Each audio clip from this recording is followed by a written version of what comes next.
میں بہک سکوں یہ مجال کیا، میرا رہنما کوئی اور ہے۔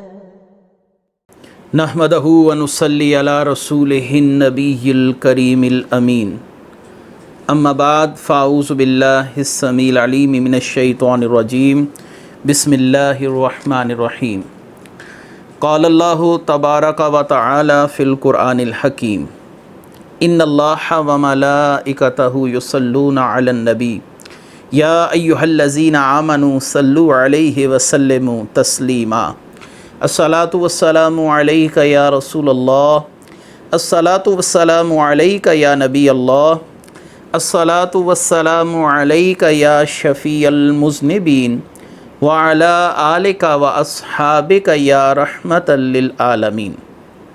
اللہ تعالیٰ کی حمد و ثنا، جان عالم وجہ تخلیق کائنات حضرت محمد مصطفیٰ صلی اللہ علیہ وسلم اور آپ کے جمیع آل و اصحاب کی بارگاہ ناز میں انتہائی تعظیم، تکریم، ادب کے ساتھ درود و سلام کے نذرانوں کے بعد قابل سخت تکریم و تعظیم، میرے لیے انتہائی عزت اور احترام کے لائق سامعین عزیز وقار، قرآن کریم فرقان حمید کی تفسیر کے سلسلے میں ایک بار پھر ہم آپ کی خدمت میں حاضر ہیں، اور تفسیر اعجاز القرآن کے تسلسل کو باقی رکھتے ہوئے آج سورہ نساء 22واں رکوع اور چھٹے سپارے کا دوسرا رکوع، اس کی تفسیر آپ کے سامنے پیش کریں گے۔ اللہ تعالیٰ سے دعا ہے کہ اللہ تعالیٰ ہم سب کو حق کی پیروی کرنے کی توفیق مرحمت فرمائے۔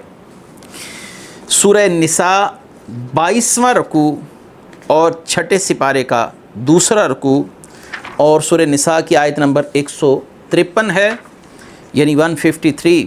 اللہ تبارک و تعالیٰ ارشاد فرماتے ہیں، بسم اللہ الرحمن الرحیم، یسألک اہل الکتاب ان تنزل علیہم کتابا من السماء فقد سألوا موسیٰ اکبر من ذلک فقالوا ارنا اللہ جہرۃ فأخذتہم الصاعقۃ بظلمہم ثم اتخذوا العجل من بعد ما جاءتهم البینات فعفونا عن ذلک وآتینا موسیٰ سلطانا مبینا۔ اے حبیب، اہل کتاب آپ سے سوال کرتے ہیں کہ آپ ان پر آسمان سے ایک کتاب اتار دیں، تو یہ لوگ تو موسیٰ سے بھی اس سے بڑا سوال کر چکے، جو انہوں نے کہا تھا کہ اے موسیٰ، اللہ ہمیں اعلانیہ دکھا دو، تو ان کے ظلم کی وجہ سے انہیں ایک آسمانی کڑک نے آ لیا، پھر ان کے پاس روشن نشانیاں آ جانے کے باوجود وہ بچھڑے کو معبود بنا بیٹھے، پھر ہم نے یہ معاف کر دیا اور ہم نے موسیٰ کو روشن غلبہ عطا کیا۔ نبی کریم صلی اللہ علیہ وآلہ وسلم کی خدمت میں یہودیوں کے بڑے سردار، جن کے نام کعب بن اشرف، فنحاس بن آزورہ، یہ دونوں نبی کریم صلی اللہ علیہ وسلم کی بارگاہ میں آتے ہیں اور آپ صلی اللہ علیہ وآلہ وسلم سے مطالبہ کرتے ہیں، اگر آپ اللہ کے نبی ہیں تو اللہ تعالیٰ کی سنت تو یہ رہی ہے کہ اللہ تعالیٰ کتابوں کو یکمشت اتارتا ہے، یعنی اکٹھا ہی کتاب کو نازل کر دیتا ہے، یعنی کتاب مکمل کی مکمل اس کا نزول ایک ہی بار میں کیا جاتا ہے۔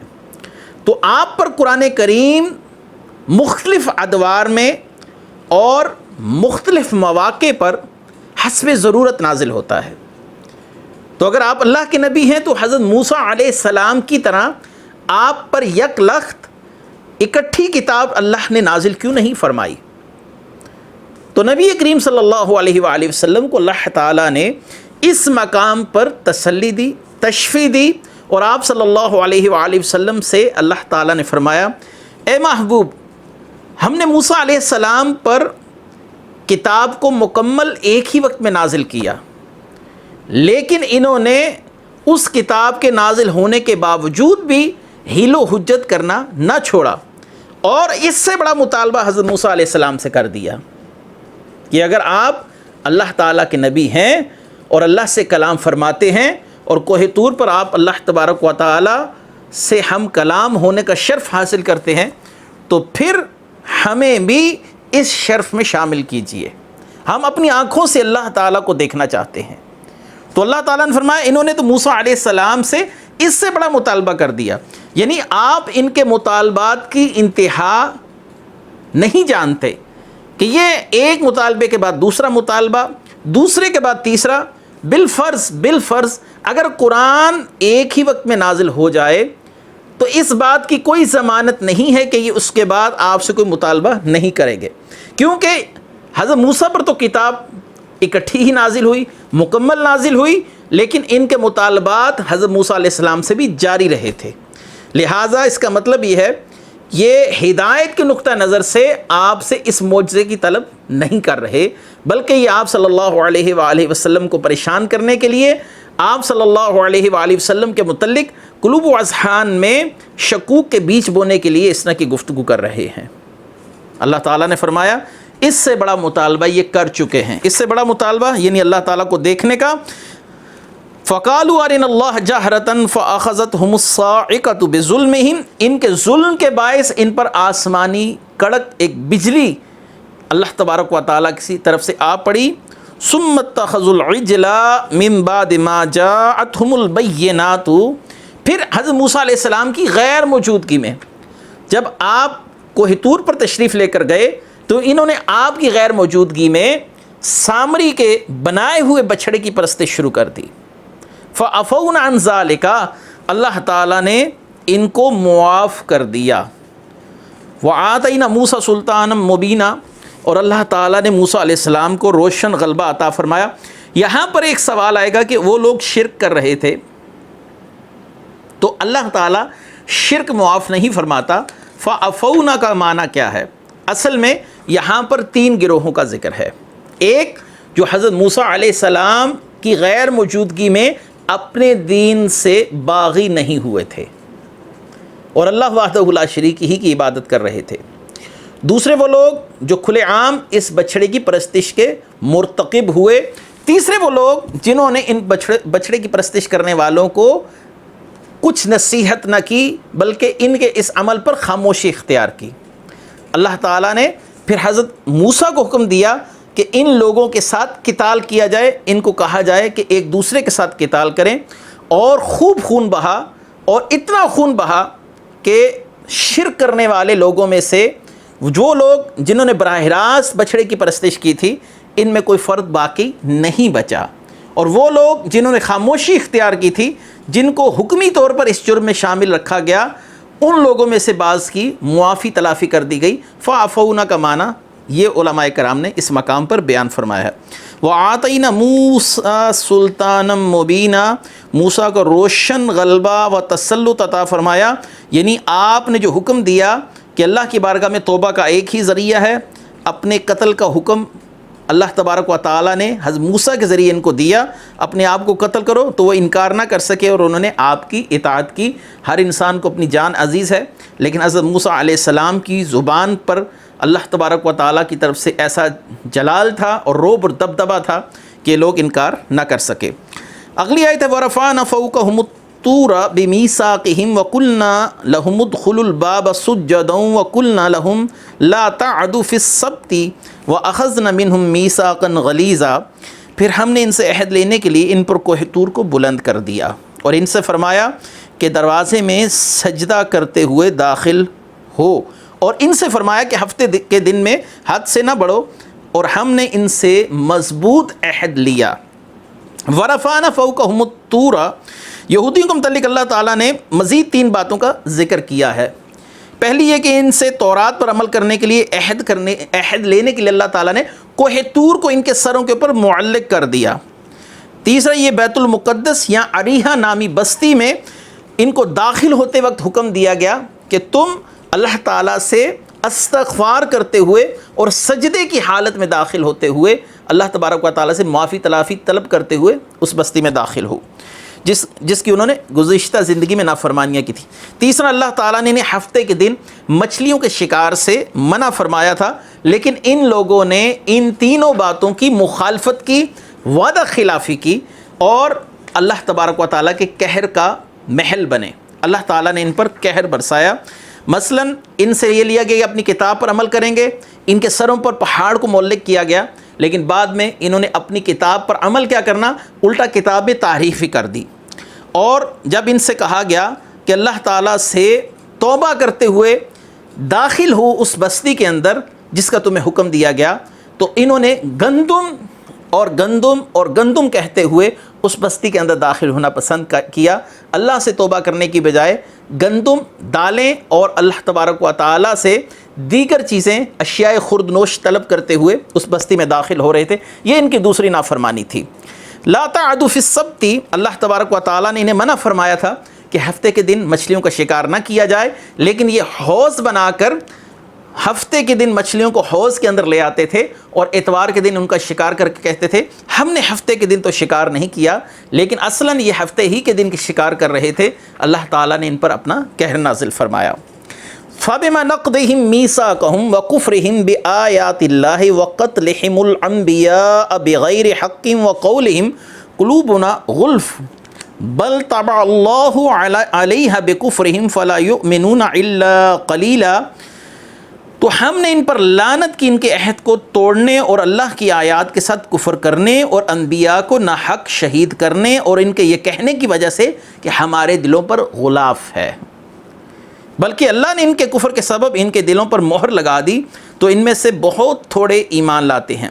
فَبِمَا نَقْضِهِمْ مِيثَاقَهُمْ، میں نے بتایا پہلے ہی اللہ تعالیٰ نے ان کی ان تمام معاملات کا ذکر کیا جن معاملات کے اندر انہوں نے اللہ تعالیٰ کی کھلے عام نافرمانیاں کی، ان کے جرائم کی فہرست بڑھتی جا رہی تھی۔ اللہ تبارک و تعالیٰ سے یہودیوں نے کیے ہوئے اپنے عہد توڑے، یہودیوں نے اللہ تعالیٰ کی نشانیوں کا انکار کیا جو انبیاء علیہ السلام کی صداقت کی واضح دلیل تھی، جیسا کہ حضرت موسیٰ علیہ السلام کے معجزات، اور یہودیوں نے انبیاء علیہ السلام کو شہید کیا۔ حضرت عیسیٰ علیہ السلام کو شہید کرنے کے لیے اپنی طرف سے کوئی کسر اٹھا نہ رکھی، اور حضرت زکریا اور حضرت یحییٰ علیہ السلام کا واقعہ بھی ہم پہلے بیان کر چکے۔ یہودیوں نے انبیاء علیہ السلام سے کہا کہ ہمارے دلوں پر، نبی کریم صلی اللہ علیہ وسلم سے کہا کہ ہمارے دلوں پر غلاف چڑھا ہے، چونکہ یہ بھی ان کا جھوٹ تھا کہ نبی کریم صلی اللہ علیہ وسلم کی دعوت کو ٹھکرانا تھا، لہٰذا یہ بھی باعث سبب ہوا، یہ بھی عذاب کا سبب بنا۔ پانچواں اور چھٹا جرم اگلی آیت میں اللہ نے فرمایا بل طبع اللہ علیہ، بلکہ اللہ نے ان کے دلوں پر مہر لگا دی۔ یہودی کہتے ہیں ہمارے دلوں پر پردے پڑے ہوئے ہیں۔ پردے پڑنے کا مطلب یہ ہے کہ باہر کی کوئی چیز ہمارے دل میں داخل نہیں ہو سکتی، آپ جتنی مرضی محنت کر لیں، جتنی مرضی مشقت کر لیں ہمارے لیے، ہمارے دلوں کے اندر آپ کی تعلیمات داخل نہیں ہو سکتی۔ اللہ تعالیٰ نے ان کی اس قول کے سبب ان کے دلوں پر مہر لگا دی۔ اس کا مطلب یہ ہے کہ انسان کی بدعمالیوں کے سبب اللہ تعالیٰ اس سے ہدایت کا رستہ مفقود فرما دیتا ہے۔ یہ اعتراض نہیں کیا جا سکتا کہ فلاں شخص کے نصیب میں تو اللہ نے ہدایت ہی نہیں لکھی تھی، تو اس شخص نے اسی لیے ہدایت قبول نہیں کی۔ انسان کے اعمال اس کے دل پر غلاف اور اس کے دل پر سختی اور اس کے دل پر سیاہی کا سبب بن جاتے ہیں، اور اللہ تبارک و تعالیٰ پھر آخر میں دل کو مکمل سیاہ کر دیتا ہے، اور دل کے اندر انسان کے ہدایت کا نور داخل نہیں ہو سکتا۔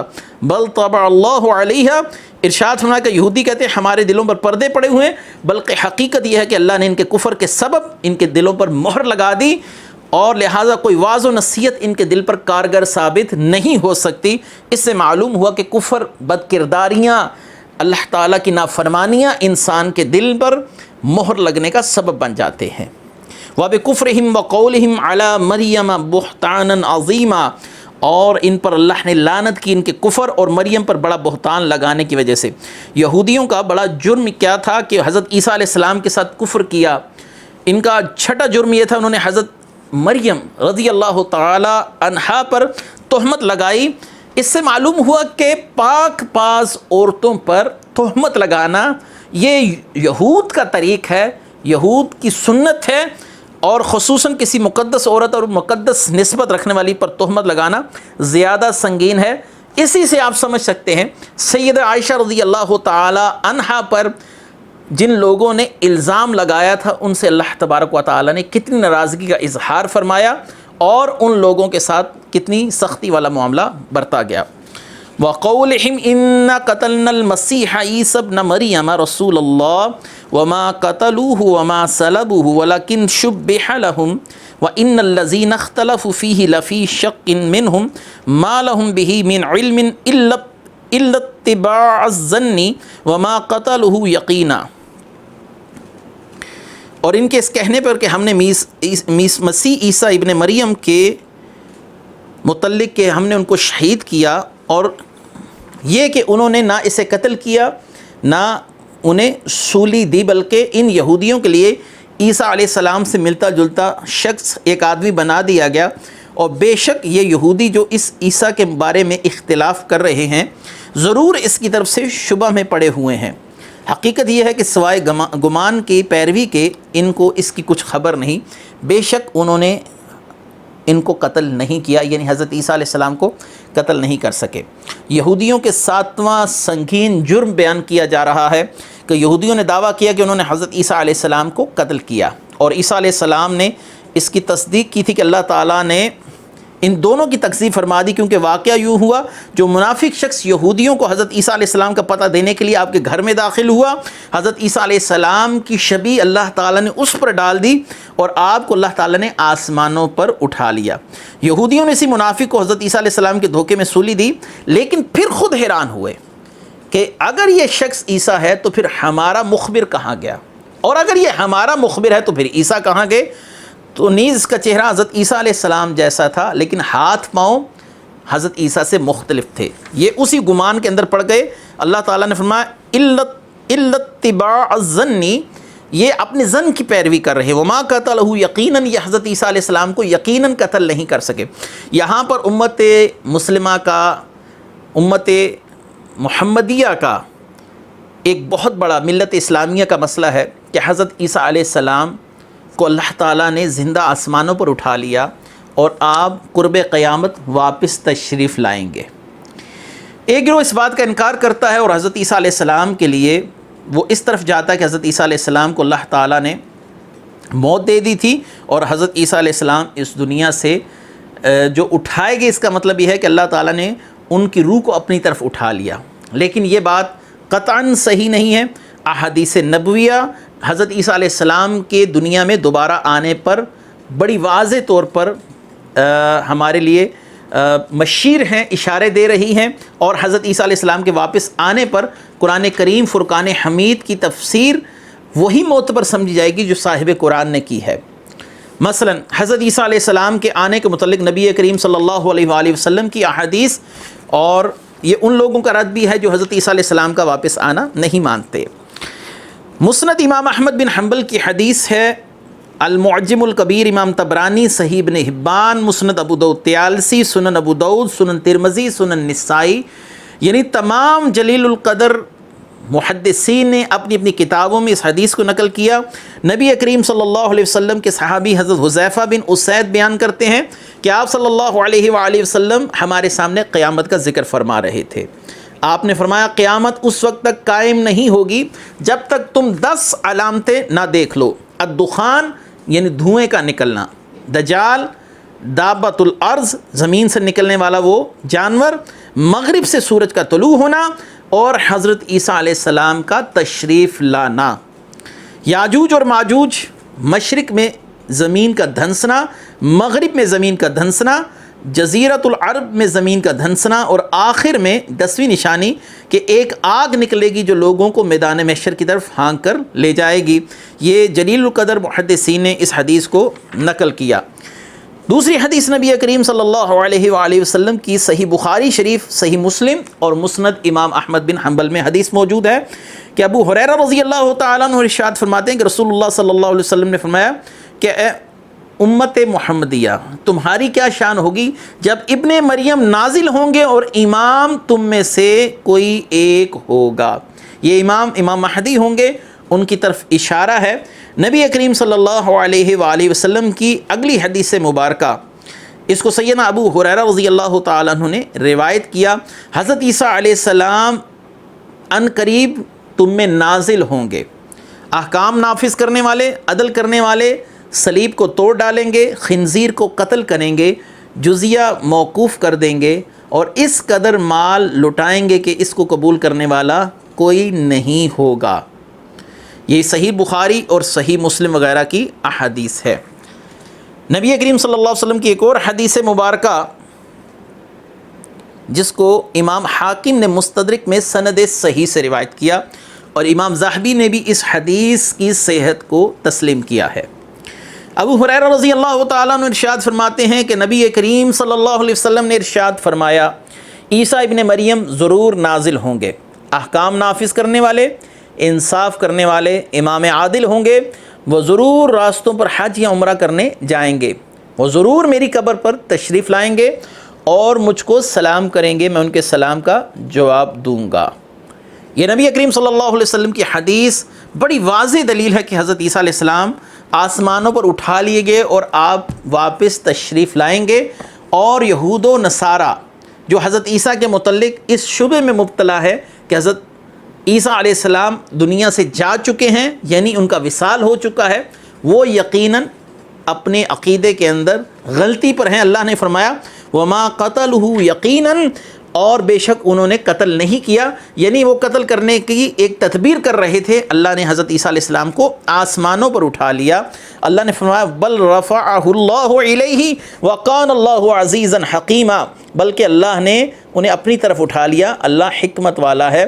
حضرت عیسیٰ علیہ السلام کے صحیح سلامت آسمانوں پر اٹھائے جانے کے متعلق کثیر احادیث ہیں، میں نے وہ احادیث پڑھ دی جن کے اندر حضرت عیسیٰ علیہ السلام کے دوبارہ نزول کا ذکر ہے۔ وَإِن مِّنْ أَهْلِ الْكِتَابِ إِلَّا لَيُؤْمِنَنَّ بِهِ قَبْلَ مَوْتِهِ وَيَوْمَ الْقِيَامَةِ يَكُونُ عَلَيْهِمْ شَهِيدًا، کوئی کتابی ایسا نہیں جو ان کی موت سے پہلے ان پر ایمان نہ لے آئے، اور قیامت کے دن وہ عیسیٰ ان پر گواہ ہوں گے۔ حضرت عیسیٰ علیہ السلام تشریف لائیں گے اور حضرت عیسیٰ علیہ السلام صلیب کو توڑیں گے، خنزیر کو قتل کریں گے۔ تمام اہل کتاب حضرت عیسیٰ علیہ السلام پر ایمان لائیں گے، یعنی وہ ایمان کس نوعیت کا ہوگا؟ وہ ان کو اللہ کا رسول مانیں گے، ان کو حق تسلیم کریں گے۔ یہودی حضرت عیسیٰ علیہ السلام کی نبوت کے انکاری تھے، اور حضرت عیسیٰ کے متعلق عیسائیوں کا نظریہ یہ تھا کہ وہ اللہ کے بیٹے ہیں۔ اس عقیدے کے اندر وہ تصحیح فرمائیں گے، اور حضرت عیسیٰ علیہ السلام چونکہ نبی کریم صلی اللہ علیہ وسلم کی شریعت کے مطابق ہی احکام صادر فرما رہے ہوں گے، تو حضرت عیسیٰ علیہ السلام پر ایمان لانا گویا نبی کریم صلی اللہ علیہ وسلم پر ہی ایمان لانے کے مترادف ہوگا۔ آپ صلی اللہ علیہ وآلہ وسلم ہی پر ایمان لائیں گے۔ تو جیسا کہ حضرت موسیٰ علیہ السلام کے متعلق نبی کریم صلی اللہ علیہ وسلم نے ارشاد فرمایا، اگر تم میں موسیٰ زندہ ہوتے تو وہ بھی میری اتباع کرتے، انہیں میری اتباع کے بغیر کوئی چارہ نہ ہوتا۔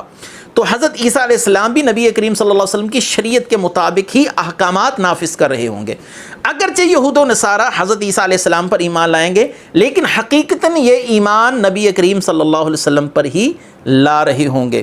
لَيُؤْمِنَنَّ بِهِ قَبْلَ مَوْتِهِ وَيَوْمَ الْقِيَامَةِ يَكُونُ عَلَيْهِمْ شَهِيدًا، کہ ہر یہودی اور عیسائی جو غیر خدا کی پرستش کرتا ہے، حضرت عیسیٰ علیہ السلام کے متعلق اس کے عقیدے کے اندر کوئی گڑبڑ ہے، تو وہ اپنا عقیدہ اس وقت تک جب حضرت عیسیٰ علیہ السلام تشریف لائیں گے، وہ دنیا سے اس وقت تک نہیں جائے گا جب تک اس کے عقیدے کے اندر بہتری نہیں آ جاتی۔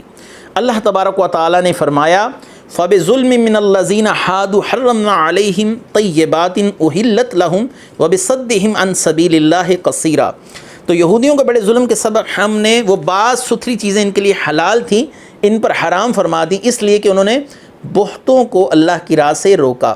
یہودیوں کے بڑے جرائم تو میں آپ کے سامنے بیان کر چکا، اللہ کے ساتھ عہد شکنی کرنا، اللہ تبارک و تعالیٰ کے انبیاء کو قتل کرنا، اور حضرت عیسیٰ علیہ السلام کے قتل کی سازش کرنا، یعنی ہر وہ کام جو اللہ تبارک و تعالیٰ کے قہر کو دعوت دیتا ہے یہ قوم کر گزری۔ اللہ تبارک و تعالیٰ نے ان کے اوپر بہت سی حلال چیزوں کو حرام کر دیا، جیسا کہ یہ اونٹ کا گوشت نہیں کھا سکتے تھے، اور بہت سی دیگر معاملات تھے جو اللہ تبارک و تعالیٰ نے ان کے لیے منع فرما دیے، حالانکہ وہ فی نفسہ ہی حلال تھے۔ وَأَخْذِهِمُ الرِّبَا وَقَدْ نُهُوا عَنْهُ وَأَقْلِهِمْ أَمْوَالَ النَّاسِ بِالْبَاطِلِ وَأَعْتَدْنَا لِلْكَافِرِينَ مِنْهُمْ عَذَابًا عَلِيمًا، اور اس لیے حرام کی کہ وہ سود لیتے تھے، حالانکہ انہیں اس سے منع کیا گیا تھا۔ وہ باطل طریقے سے لوگوں کا مال کھاتے تھے، اور ان میں سے کافروں کے لیے ہم نے دردناک عذاب تیار کر رکھا ہے۔ یہودیوں کی اعتقادی خرابیوں کے ساتھ عملی خرابیوں کا بھی ذکر اللہ تعالیٰ نے فرما دیا۔ سود کھانا، رشوت لینا، یعنی فیصلے کرنے میں رشوت لیتے تھے کہ حتیٰ کہ رشوت کی خاطر شرعی احکام تبدیل کر دیتے تھے۔ جس شخص کی طرف سے انہیں مالی معاونت کی جاتی تھی وہ فیصلے اس کے حق میں دے دیتے تھے، جیسا کہ آج ہمارا پولیس کا نظام ہے، جوڈیشلی نظام ہے۔ ہمارے ہاں بھی پاکستان کے اندر یہ معاملات سامنے نظر آتے ہیں کہ رشوت کے بل بوتے پر بے گناہ کو پھنسا دیا جاتا ہے اور گناہ گار کو آزاد کر دیا جاتا ہے۔ اس سے سود کی حرمت بھی ثابت ہوئی۔ نبی کریم صلی اللہ علیہ وسلم کی مشہور حدیث کہ بے شک سود کے 70 گناہ ہیں، یعنی 70 گناہوں کا مجموعہ ہے، اور ان میں سب سے چھوٹا گناہ کیا ہے؟ اپنی ماں کے ساتھ بدکاری کرنا۔ یہ لوگ اپنی طرف آنے والے ہر اس شخص کو فیسیلیٹیٹ کرتے تھے، یعنی اس شخص کے لیے سہولت پیدا کر دیتے تھے کہ جو شخص ان کو مالی طور پر معاونت کرنے کے لیے حامی بھر لیتا تھا۔ تو یہ اللہ تعالیٰ کی کتاب کے احکام تبدیل کر دیتے تھے، اور اللہ تعالیٰ کی کتاب کے احکام تبدیل کر کے اس شخص کے لیے سزا کے معاملے میں کچھ نہ کچھ گنجائش نکال دیتے تھے۔ اگر کوئی شخص ایسا ہوتا جو ان کی مالی طور پر خدمت کرنے سے عاجز ہوتا یا نہ کر سکتا، تو یہ لوگ اس کے ساتھ فیصلوں کے اندر سختی برتتے تھے اور اللہ تعالیٰ کی کتاب کے احکام اس پر نافذ کر دیتے۔ لیکن اگر کوئی صاحب ثروت و اعجاز یا صاحب مخیر حضرات یا صاحب دولت اگر کسی جرم کے مرتکب ہو کر ان کے پاس آتا تو اپنی دولت کے بل بوتے پر اپنی مرضی اور منشا کے مطابق ان سے سزائیں تجویز کروا لیتا۔ تو اللہ تعالیٰ نے یہاں پر ان کی عملی ایک کمزوری کا ذکر کیا، عملی طور پر ان کے ایک گناہ کا ذکر کیا۔ آگے اللہ تبارک و تعالیٰ نے ارشاد فرمایا، لَقِنِ الرَّاسِخُونَ فِي الْعِلْمِ مِنْهُمْ وَالْمُؤْمِنُونَ يُؤْمِنُونَ بِمَا أُنزِلَ إِلَيْكَ وَمَا أُنزِلَ مِنْ قَبْلِكَ وَالْمُقِيمِينَ الصَّلَاةَ وَالْمُؤْتُونَ الزَّكَاةَ وَالْمُؤْمِنُونَ بِاللَّهِ وَالْيَوْمِ الْآخِرِ أُولَئِكَ سَنُؤْتِيهِمْ أَجْرًا عَظِيمًا۔ لیکن ان میں عمل میں پختگی والے اور ایمان والے ایمان لاتے ہیں اس پر جو اے حبیب آپ کی طرف نازل کیا گیا، جو آپ سے پہلے نازل کیا گیا تھا، اور نماز قائم رکھنے والے، زکوٰۃ دینے والے، اور اللہ قیامت پر ایمان لانے والے، ایسوں کو عنقریب ہم بڑا ثواب دیں گے۔ لَقِنِ الرَّاسِخُونَ فِي الْعِلْمِ مِنْهُمْ، لیکن ان میں علم میں پختگی والے، یہودیوں کی اکثریت تو گمراہ تھی، جیسا کہ میں پہلے بتا چکا، بد کردار تھی، لیکن ان میں کچھ لوگ اچھے کردار کے حامل بھی تھے جن کے دلوں کو اللہ تعالیٰ نے ہدایت کے نور سے منور فرمایا تھا۔ ان میں عبداللہ بن سلام اور ان کے وہ دیگر ساتھی تھے جو گزشتہ انبیاء پر بھی ایمان لاتے تھے، نبی کریم صلی اللہ علیہ وآلہ وسلم پر بھی ایمان لائے، اور ایمان میں راسخ، علم میں مضبوط، صاف عقل والے، کامل بصیرت والے، اور اللہ تعالیٰ نے انہیں اپنے محبوب کی صحبت کا شرف عطا فرمایا۔ راسخ فی العلم کا مطلب ہوتا ہے وہ عالم جس کا علم اس کے دل میں اتر گیا ہو، جیسے مضبوط درخت کی جڑیں زمین کے اندر دھنس جاتی ہیں اور وہ مضبوطی سے اپنی جگہ پر کھڑا رہتا ہے، اور اس کا علم وقت کے گردش لیل و نہار کے ساتھ تغیر و تبدل کا شکار نہیں ہوتا۔ تو یہودیوں کی مصلحت پسندیوں نے ان کو اخلاقی برائیوں میں مرتکب کر دیا اور عملی اور اعتقادی برائیوں کے مرتکب ہوئے، لیکن ان لوگوں کی اللہ نے تعریف فرمائی جنہوں نے نبی کریم صلی اللہ علیہ وسلم اور آپ پر اترنے والی کتاب پر ایمان لایا۔ اللہ تعالیٰ اپنے محبوب کی صحبت یافتہ ان لوگوں کا صدقہ ہمیں بھی ہدایت نصیب فرمائے۔ وآخر دعوانا ان الحمد للہ رب العالمین۔ میں بہک سکوں یہ مجال کیا میرا رہنما